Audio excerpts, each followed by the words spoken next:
Hey there and welcome back to The Sims 3. My name is Pete and today we complete another episode of this attempt to fully complete The Sims 3 World Adventures. Last time we left off after starting another trip to Shang Simla with both Uni Iroki and her adventuring mentor William Picking, who helped a group of monks retrieve an artifact from the Temple of Heaven. However, it turned out that a local, Michelle Wong, had the artifact all this time, and convincing her to part with it will be Uni's first task for today, that is, after her morning meditation.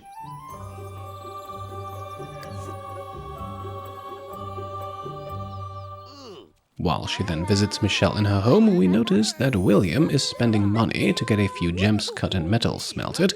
He is also using his stop at base camp to freshen up a bit, while Uni has chatted up her target for long enough and can now try to persuade her. And there we go, Michelle agrees to return the artifact to the monks, or rather gives it to us to do so. Uni also earns 15 more visa points for completing this part of the quest, and thus finally reaches visa level 3. She can now stay in Shang Simla even longer, purchase new rewards from the special merchant, and even buy a vacation home. However, we will likely leave that for another time, even if we already promise it to Uni here. Her quest giver, Favida Xiao, is then found once more outside her home, and after a short conversation, another quest line is completed. At this point, we actually don't have that many more left. I am in fact hoping to complete all non-repeatable quests on this trip, which brings us back to William. With Uni now at max visa level, there really is no need for her to keep completing quests. However, William definitely has to, because one of the most challenging lifetime wishes in World Adventures demands that he reaches visa level 3 in all 3 travel destinations. And he won't get there anytime soon just from collecting jade, so let's see what the adventuring board has in store, as Uni also stops by base camp for a well-deserved shower. Right, now this is the quest I had been hoping for. Relic merchant Mozu Oishi, as always named after a channel supporter of mine, wishes to construct a miniature version of the first emperor's tomb and needs materials, starting with 2 pieces of lapis. Conveniently enough, William already has those in his inventory, so let's make a quick delivery to get things started. Wonderful, a small reward is earned, and up next we need to deliver 2 pieces of raw mercury. With them now being marked on the map, that is no trouble. Uni can help out by collecting the first, while William grabs one from another spot. While Uni now goes back to meditating, William can turn in the materials once more to learn about the third and final stage of this quest, delivering 3 red assassin bucks. These are pretty rare, and this quest is why we spent some time last episode collecting them. There is no guarantee you always find them on the map, so I wanted to grab them while they were there, which now allows us to complete this quest instantly.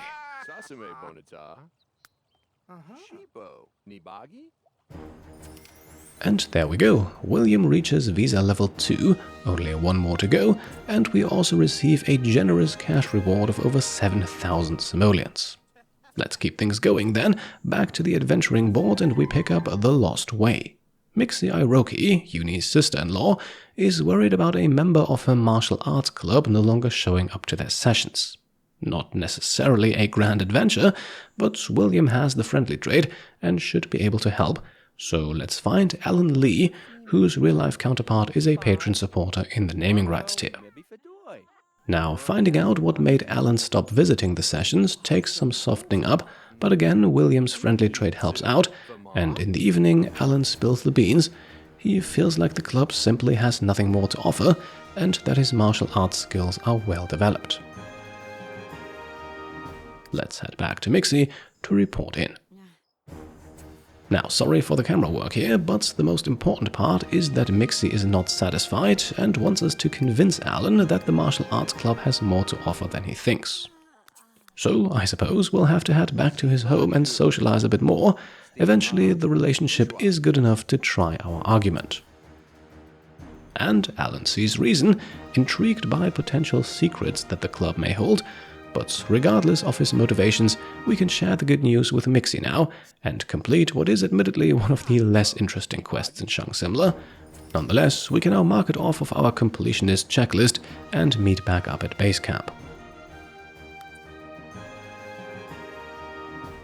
Uni can Zeniport over there, put up the tent, and our two adventurers can rest up for the night. A full day of adventuring is waiting for them tomorrow.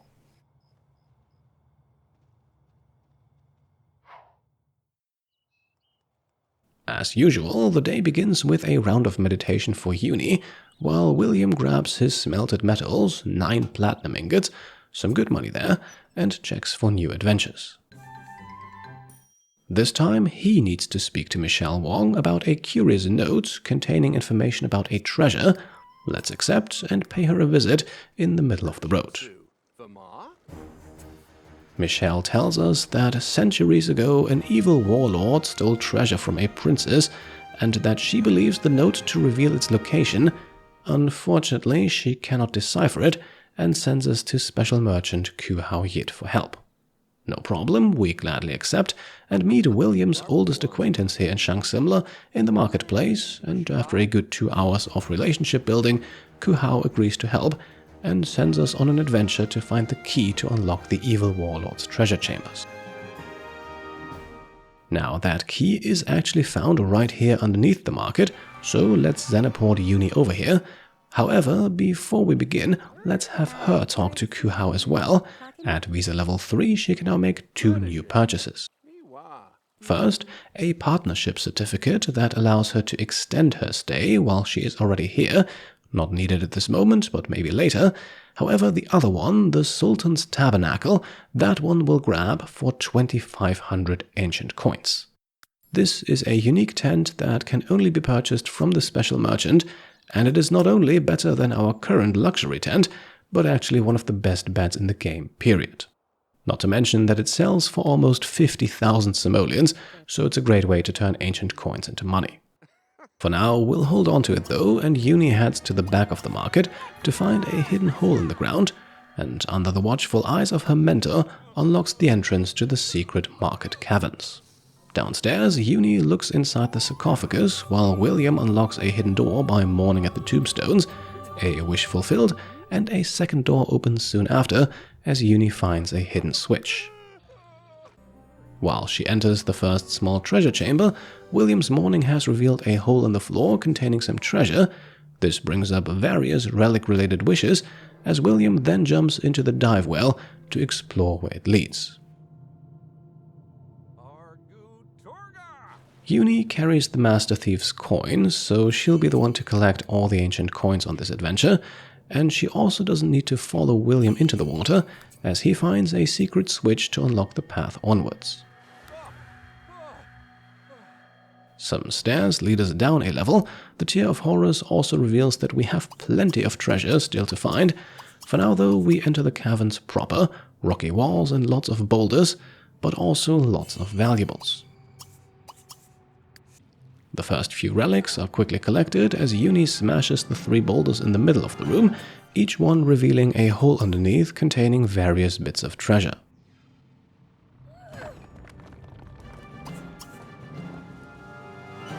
As Uni then frees a relic worth over 200 simoleons from its rocky prison and picks it up, a wish for William is fulfilled, earning him 1,000 lifetime happiness points.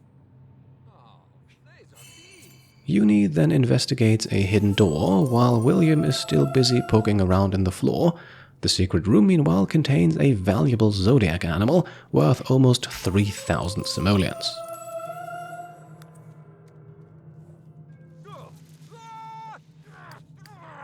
Another hidden door is located a bit further down the corridor, and William opens up a third one leading into a small treasure room. The respective treasure chests both contain some money bags for our 2 adventurers.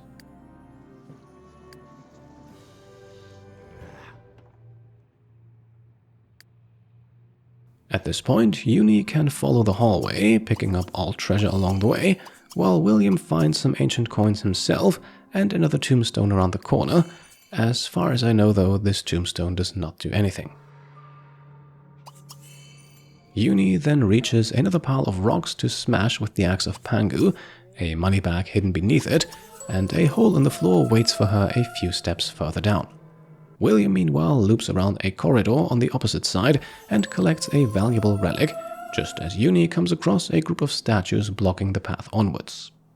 Now, while we could have moved them to get to the dive well, it will be much easier for William to just dive through the one he just found, while Uni collects some treasure from the chamber nearby.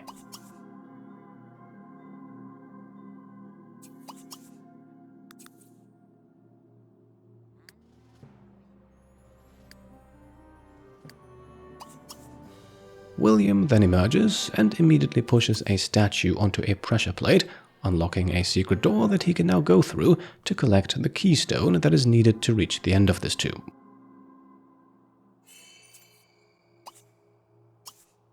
Before he can get to the door though, William steps onto a trap, luckily just a steam trap, while Uni has cleared another rubble pile and can now collect the ancient coins beneath.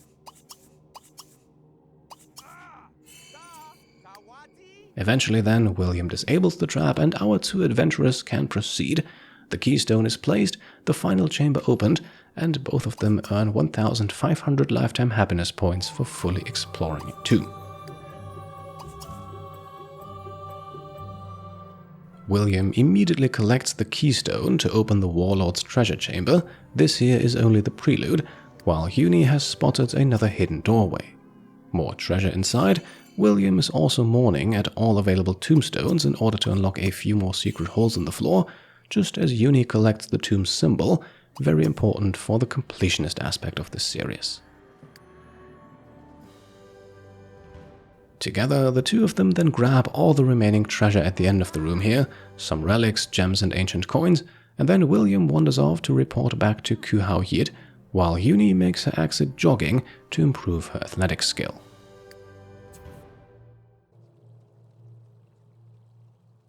It is late at night when William finally meets Kuhao outside his home, and the quest is not done yet. While we could now theoretically enter the secret treasure chamber, we first need to ask permission from Cindy Zapawa, another channel supporter, whose family apparently owns the property the treasure chamber is on. We're going to leave that for the next morning though. For now, William and Uni can meet back up at base camp and spend the first night in the Sultan's tabernacle.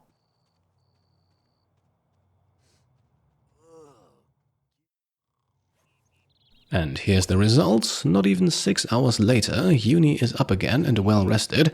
We can sell all the money bags we found the day before and have her meditate, while William heads to the market to speak to Cindy, who's serving as the local food merchant. The two of them do not know each other at all, so it takes a while until their relationship is high enough for William to dare ask for permission. His groundwork did pay off though, and Cindy agrees. So let's report back to Kuhao.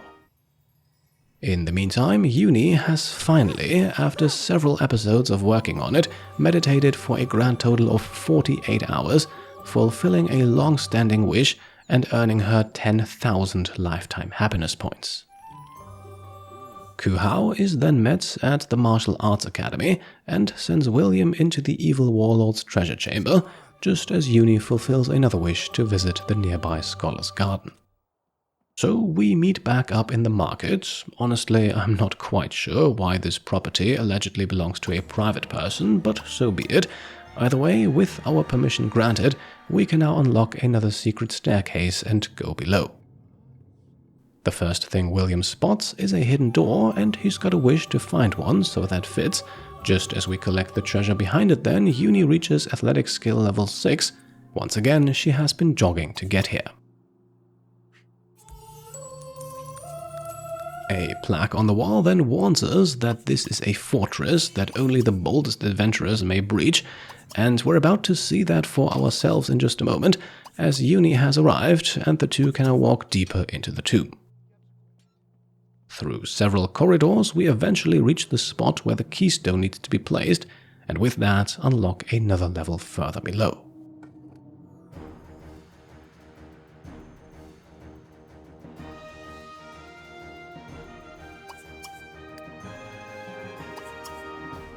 Down here, a second plaque warns us of traps, and in fact the first one is right in the middle of these statues here. Thankfully though, Uni's martial arts skill allows her to cross it effortlessly, which also disables the trap for William afterwards. However, the challenge has only just begun. 2 more traps block our way, and to be on the safe side with these ones, we'll disable them both, since these are arrow traps that can be a bit more problematic than their steamy cousins. With the path cleared, Uni then loops around to find a pressure plate, while William enters a room full of nectar bottles and racks. Let's have him collect everything in here as we switch back to Uni, who has gained entrance into a room that theoretically also has a door, but a trap right behind it, so coming in this way is safer. Inside, she finds the first of 4 crescent keystones we need to collect. William meanwhile has entered a second nectar-filled room, and after collecting its contents, he can dive down into what I assume is a nectar-filled pool. The second keystone is found at the bottom.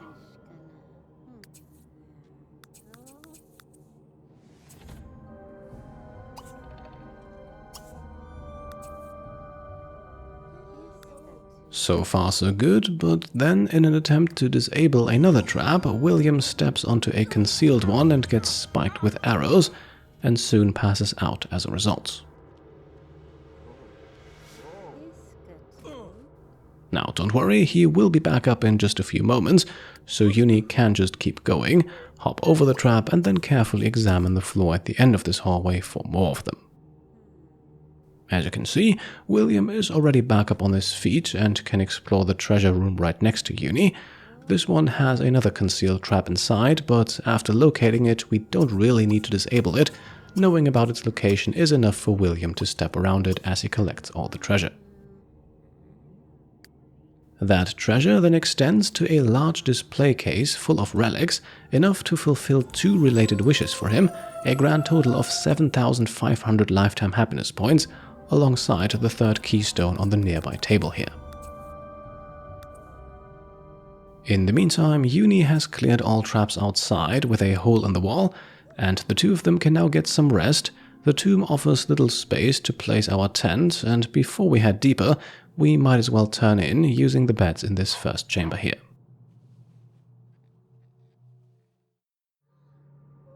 Since they weren't too tired, our 2 adventurers wake up in the very early morning. William can also use the toilet that is in this room for some reason, before the 2 of them can then go to work on another set of wall traps. With the path cleared, Uni steps into the room on the left but finds little of value inside, so we loop around and push a statue to eventually reveal a hidden floor trap, just as William already places the first 3 keystones. Each one unlocks a floor switch that we need to step on to deactivate the corresponding trap in the corridor beyond, while Uni carefully avoids the traps in front of her on her way to the other side of that room we just visited. This side is a bit more worthwhile, I'd say.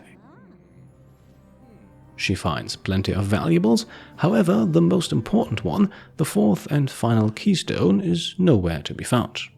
Luckily, stepping onto the floor switch here also unlocks a secret chamber in the other side of the room, and this is where the keystone is located, so let's have William go and grab it, while Uni smashes the rocks in the final secret chamber that William just unlocked. This is also where the tomb's unique special relic is found.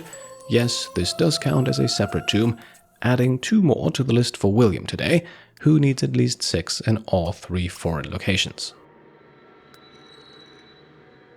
With keystone number 4 placed, the path is safe to traverse. Just a little puzzle at the end here. We need to move the statues out of the way so that we can push the red one onto its floor switch. No big deal, and the evil Warlord's treasure chamber is finally opened.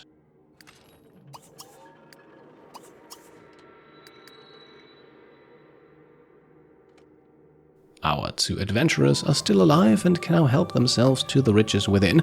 Lots of good stuff here, and most of it is out in the open, so we don't need to go over every piece in detail, I think. The family relic we were sent here to find is in the middle chest on the left here. Now there is one little secret, a hidden hole in the floor behind the chairs. unlocking a secret passage that not only serves as an untrapped way out of the room, but also holds a few more valuables beneath the rock rubble in the corner here. The other one sadly does not hide anything, and the statues are useless as well, at least as far as I can tell. With another valuable zodiac animal collected, Uni then earns a further 10,000 lifetime happiness points. The World Adventures expansion really is a good one when it comes to amassing those points, but for now the tomb is complete and we can jump back to William, who is already reporting the good news to Ku Hao. So another quest is completed, William gets one step closer to Visa level 3, and I think we have reached a good point to make the cut for today. Uni goes back to meditating, William purchases a large haul of pemmican as a reward for our adventures today, and I hope you enjoyed the video. If you did, I would be very happy if you could leave a thumbs up. If you like what I'm doing and want to support me and my channel further, then you can of course also subscribe to stay up to date, grab some merch over on shop.petecomplete.com, or become a channel member or Patreon supporter. Thank you all for watching, and I'll see you next time. Cheers.